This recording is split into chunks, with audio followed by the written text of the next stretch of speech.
அனைவருக்கும் வணக்கம். இன்னைக்கு நாம பார்க்க போற வீடியோ என்னன்னா பெரிய புராணம். பெரிய புராணம் அப்படின்னு சொன்ன போதே நமக்கு ஞாபகம் வரும் ஒரு கதை. புராணம்னாவே கதை தான். மிகப்பெரிய கதையை உள்ளடக்கியதுதான் பெரிய புராணம் என்ற ஒரு காப்பியம். இந்த காப்பியத்துல நம்ம குறிப்பா பார்க்க போறது என்னன்னா கண்ணப்ப நாயனார் புராணம். நம்ம பாடப்பகுதியில் இருக்கிற கண்ணப்ப நாயனார் புராணம் எதை சொல்கிறது? பக்தி உணர்வு என்பது எந்த அளவில் இன்றைய காலகட்டத்தில் இளைஞர்களிடமும் மக்களிடமும் இருக்கிறது என்று சிந்தித்து பார்ப்பதற்காகவே இந்த புராண கதைகளை நாம் படிக்கிறோம். புராணம் என்று சொன்னவுடன் கதை என்று ஞாபகத்துக்கு வரும் பொழுது கண்ணப்ப நாயனார் புராணம் என்று சொல்லும் போது கண்ணை கொடுத்தவர் தன்னுடைய நிலைகளை இறைவனுக்காக இறைவனை வேண்டி ஒரு பக்தி உணர்வை எதிர்பார்ப்பற்ற பக்தி உணர்வை வெளிப்படுத்தியதை தான் நாம் பார்க்க முடியும்.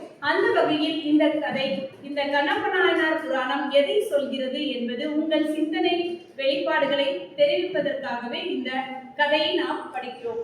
இப்போது பார்ப்போம். செய்த திண்ணன் எப்படி கண்ணப்பன் ஆனாரு அப்படின்றத நம்ம பாடப்பகுதி வழி நம்ம பார்க்கலாம்.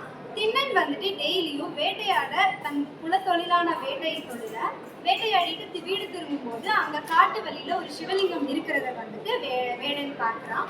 அப்ப வந்துட்டு சிவன் மேல இருந்த அதீத பக்தியால அதை சுத்தம் செய்யணும், பராமரிக்கணும் அப்படின்னு சொல்லி வேடன் வந்துட்டு விரும்புறான். அப்ப வந்துட்டு அங்க அபிஷேகம் பண்றதுக்காக அங்க எதுவும் வாளி அந்த மாதிரி எதுவும் இல்லாத காரணத்தினால தன் வாய் நிறைய வந்துட்டு தண்ணியை நிரப்பிட்டு வந்து சிவனுக்கு வந்துட்டு அபிஷேகமா பண்ணலாம். படையல் வைக்கிறதுக்கு என்ன வைக்கலாம்னு யோசிக்கும் போது தன் குலத்தொழிலான வேடன் தொழிலையே வேட்டையாடி கொண்டு வந்த பஞ்சு இறைச்சியை வந்துட்டு சிவனுக்கு வந்துட்டு படையலா வந்துட்டு படைக்கிறாரு.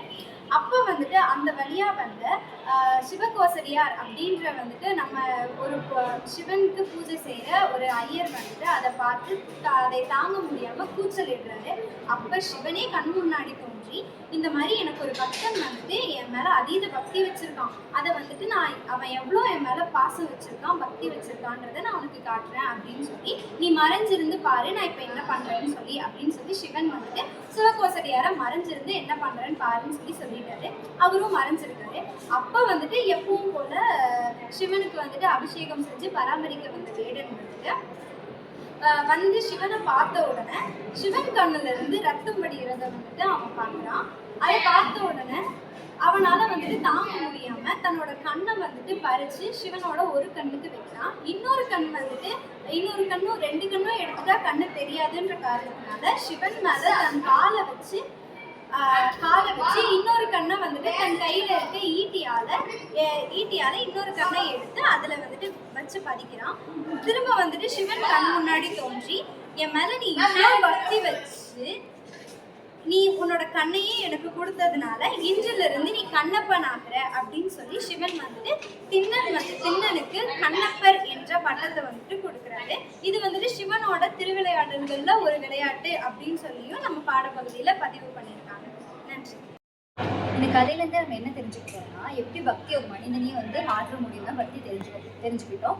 அதுக்கப்புறம் வந்து இந்த காலத்தில் என்னதான் கடவுள் இருக்குது இல்லைன்னு சொல்லி பட்டிமன்றம் நடத்தினாலும் அந்த காலத்தில் உன் பக்தி பெருசா என் பக்தி பெருசா தான் வந்து பட்டிமன்றம் நடத்தியிருக்காங்க. திண்ணர் வந்து என்ன பண்ணியிருக்காருன்னா, சிவபெருமானோட கஷ்டத்தை பொறுத்துக்க முடியாமல் அவருக்கு நிறைய பட்டு கொண்டுறாங்க. அவரோட கண்களையே வந்து சிவபெருமானுக்கு அர்ப்பணிச்சு அந்த வலியும் பொறுத்துக்கிட்டு சிவபெருமானுக்கு அர்ப்பணிச்சு அவர் பக்தியை வந்து ப்ரூவ் பண்ணியிருக்காரு.